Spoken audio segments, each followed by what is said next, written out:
தவக்காலம் 5வது வாரம் செவ்வாய்க்கிழமை. நற்செய்தி பகுதி யோவான் பிரிவு 8 அருள்வாக்குகள் 21 தொடக்கம் 30 வரை. பரிசேயர்கள் நம்பாமை பற்றி இன்றைய நற்செய்தி விவரிக்கிறது. உன்னுடைய தந்தை யார்? நீ யார்? பரிசேயர்களுடைய கேள்விக்கு முடிவே இல்லை. மறைநூல் அறிஞரும் பரிசேயரும் எப்போதும் கேள்விகளை எழுப்புவது அவர்களுடைய செயலாகவே இருந்தது. அவர்கள் கேள்வி கேட்டது உண்மையை தேடி கண்டுபிடிப்பதற்காக அல்ல, மாறாக உண்மையை எதிர்க்கவும் உண்மைக்கு முட்டுக்கட்டை போடவும் தான் கேள்விக்கணைகளை இயேசுவிடம் தொடுத்தார்கள். பரிசேயர்கள் இயேசுவிடம் எண்ணற்ற, பொருளற்ற, அறிவற்ற கேள்வியை கேட்டு துளைக்கிறார்கள். தொடர்ந்து இயேசுவுக்கு முட்டுக்கட்டையாகவே இருக்கிறார்கள். உண்மை உங்களை விடுதலையாக்கும் என்று சொன்னவர் இங்கே யூதர்களுக்கு ஒரு உண்மையை சொல்லுகிறார். வசனம் 21, நான் போன பின் என்னை தேடுவீர்கள், நான் போகுமிடத்திற்கு உங்களால் வர இயலாது, நீங்கள் பாவிகளாகவே சாவீர்கள் என்றார். வசனம் 24, நீங்கள் பாவிகளாகவே சாவீர்கள் என்று உங்களிடம் சொன்னேன். இருக்கிறவர் நானே என்று யாவே கடவுள் மோசேக்கு தன்னை வெளிப்படுத்தியவாறே நான் தான் என்று உங்களிடம் சொன்னேன். ஆனால் நீங்கள் என்னை நம்ப மறுக்கிறீர்கள். எனவே நீங்கள் பாவிகளாகவே சாவீர்கள். என்னுடைய வார்த்தைகளையும் நீங்கள் கேட்டிருக்கிறீர்கள், என் செயல்களையும் பார்த்திருக்கிறீர்கள், நான் எப்படி நடைபெறுகிறேன் என்பதையும் உணர்ந்திருக்கிறீர்கள். ஆனால் நீங்கள் என்னை நம்பவில்லை. அதிலேயே, அந்த பாவத்திலேயே நீங்கள் சாவீர்கள். பலருக்கு நம்மில் பாவத்தில் வாழ்வது எளிதாக இருக்கிறது. ஆனால் பரிசேயர்களைப் போல இயேசுவோடு இருப்பதற்கு கடினமாக இருக்கிறது. ஒவ்வொரு நாளும், ஒவ்வொரு மணித்துளியும் நாம் பாவத்தோடு போராடி கொண்டிருக்கிறோம் என்பதை உணர வேண்டும். பலர் பாவம் என்றால் 10 கட்டளைகளை மீறுவது சாவான பாவம் என்று நினைத்து நான் பாவம் செய்வதில்லை என்று சொல்லுகின்றனர்.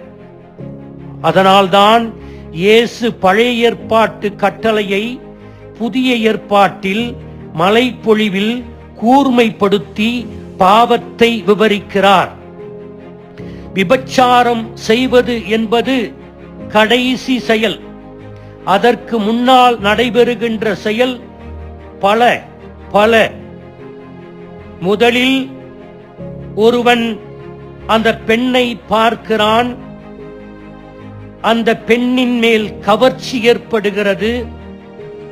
முதலில் கண்ணால் பாவம் செய்கிறான். தாவீது அரசன் கூட பத்சேபா குளித்துக் கொண்டிருந்த போது முதலிலே கண்ணால் பாவம் செய்கிறான். பிறகு கற்பனை குதிரையை ஓட்டுகிறான். பிறகு அந்த பெண்ணோடு கற்பனையிலே கனவு காணுகிறான். கனவு கண்டவுடன் பலவிதமான செயல்களில் ஈடுபடுகிறான். கடைசியாக நடைபெறுவதுதான் விபச்சாரம்.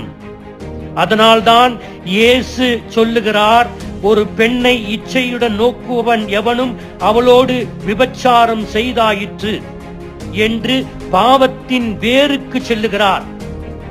வெளிப்படையாக செயலில் மட்டும் செய்வது பாவமல்ல, உள்ளத்திலேயே நாம் குரோதம், விரோதம், கோபம், பழிப்புரை, காழ்ப்புரை இவற்றையெல்லாம் வைத்திருக்கிறோம்.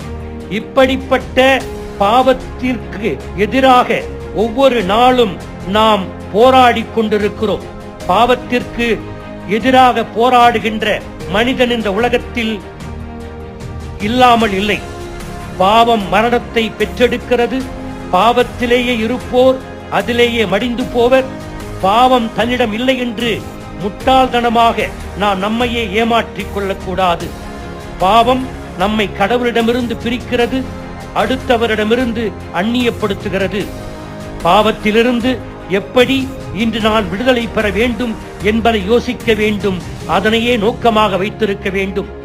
வசனம் 29, என்னை அனுப்பியவர் என்னோடு இருக்கிறார். நாம் கடவுளோடு இருக்கிறோமா? இயேசுவோடு இருக்கிறோமா? இயேசு மீண்டும் சொல்லுகிறார், அவர் என்னை தனியாக விட்டு விடுவதில்லை. தந்தை என்னை தனியாக விட்டு விடுவதில்லை. நான் உன்னை விட்டு விலகுவதும் இல்லை, கைவிடுவதும் இல்லை என்று கடவுள் நமக்கு சொல்லி இருக்கிறார். இயேசுவும் நம்மோடு இருக்கிறார். இயேசு சொல்லுகிறார், நானும் அந்த தந்தைக்கு உகந்தவற்றை எப்போதும் செய்கிறேன். நாமும் இயேசுவுக்கு உகந்ததையே இந்த தவக்காலத்தில் செய்ய வேண்டும். எனவே இயேசுவோடு இருக்கிறோம், தனியாக இல்லை. அவருக்கு உகந்தவற்றை செய்தோம் என்றால் நாம் பாவம் செய்ய மாட்டோம். இயேசுவில் முழுமையான நம்பிக்கை கொள்வோம். கடைசியிலே இன்றைய வசனம் சொல்லுகிறது, பலர் அவரிடம் நம்பிக்கை கொண்டனர்.